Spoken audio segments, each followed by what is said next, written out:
We are going to take you up to Boston where a news conference featuring FBI officials is about to get underway, we understand. Yeah, we're told that it's just about to start right now. Let's listen in. They're obviously making their way into the room right now. At any minute now, they'll be coming into the room. We've had a number of these press conferences over the past couple of days, and they've all given us a lot of information. There's been a lot of talk today about the search for two persons of interest in the case. Right, so they're not calling them suspects at this point, but they are asking the public for help still at this point. They are expected to release some video and pictures, surveillance video that they've been taking a look at. President Obama, of course, was in Boston with the First Lady earlier today, attending and speaking at an interfaith service that was well attended.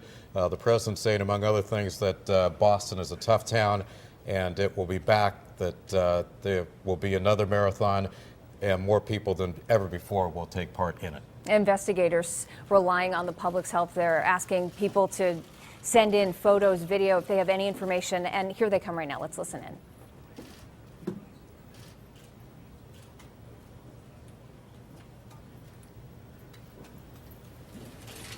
Good afternoon. My name is Richard Delorier. I am the special agent in charge of the FBI's Boston Division. Since Monday's bombings, the FBI and our law enforcement partners have been working around the clock and are fully committed to investigating this matter to bring those responsible to justice. Our collective law enforcement team has pursued thousands of leads and tips. As I said 2 days ago, we are working methodically and with a sense of urgency to identify those responsible for the bombings. Within the last day or so, through that careful process, we initially developed a single person of interest. Not knowing that if the individual was acting alone or in concert with others, we obviously worked with extreme purpose to make that determination. The entire force of the federal government, the FBI in Boston, around the world, as well as our partners in the Boston Police, ATF, Massachusetts State Police, and more than 30 agencies of the Boston Joint Terrorism Task Force have set about to ensure that all responsible for the bombings will be brought to justice. More importantly, it was done to ensure the future safety of the city of Boston, the Commonwealth of Massachusetts, and the country.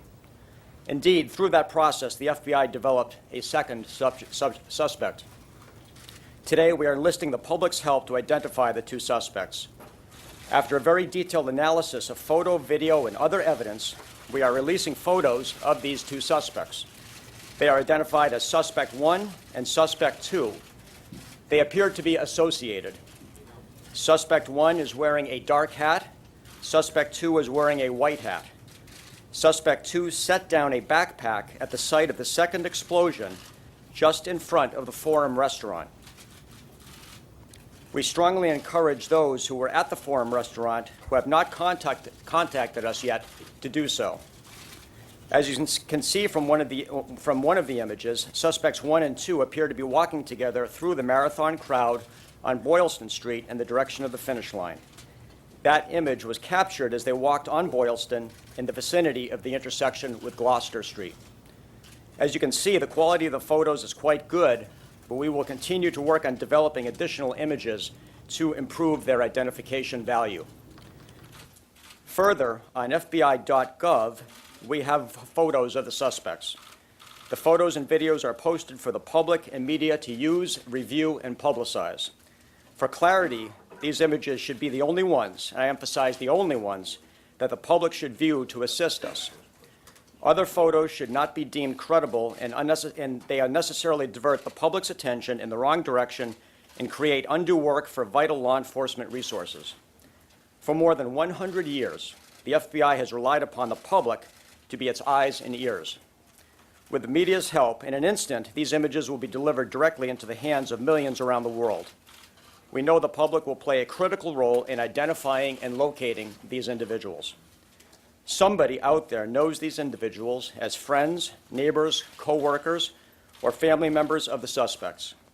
Though it may be difficult, the nation is counting on those with information to come forward and provide it to us. No bit of information, no matter how small or seemingly inconsequential, is too small for us to see. Each piece moves us forward towards justice.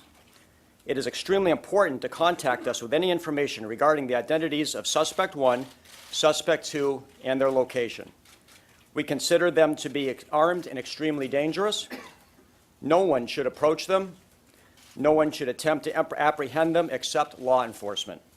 Let me reiterate that caution. Do not take any action on your own. If you see these men, contact law enforcement. If you know anything about the bombings or the men pictured here, please call the telephone listed on the photo arrays. That's 1-800-CALL-FBI. Again, that's 1-800-225-5324. All calls will be kept confidential. We have also established a website for tips that directly relates to the bombing. Please contact us at bostonmarathontips.fbi.gov. Again, that website is bostonmarathontips.fbi.gov. The photos can be viewed on our website, fbi.gov. It is important to emphasize the images from Monday are indelible, and the horror of that day will remain with us forever. This further underscores our obligation to investigate this crime judiciously in order to bring those responsible to justice. The victims and the survivors deserve nothing less. As to Monday's victims, the FBI is committed to ensuring that victims receive the rights they are entitled to and the assistance they need to cope with the crime. Treating victims with respect and providing them with assistance, benefits, and help and assistance will better our cases. Our resources include an Office of Victim Assistance at FBI headquarters and victim specialists nationwide. These highly trained professionals can assist victims and coordinate with other agencies to provide victims with the support, information, and resources necessary to effectively meet their needs. Our victim specialist team continues to work around the clock to bring assistance to the victims of this heinous act. Identifying and locating those responsible is now our highest priority. No other details of the investigation will be released at this time because this is our focus now. It continues to be an ongoing, active investigation. Review these photographs and contact us at 1-800-CALL-FBI or www.bostonmarathontips.fbi.gov immediately. Thank you very much. Karen?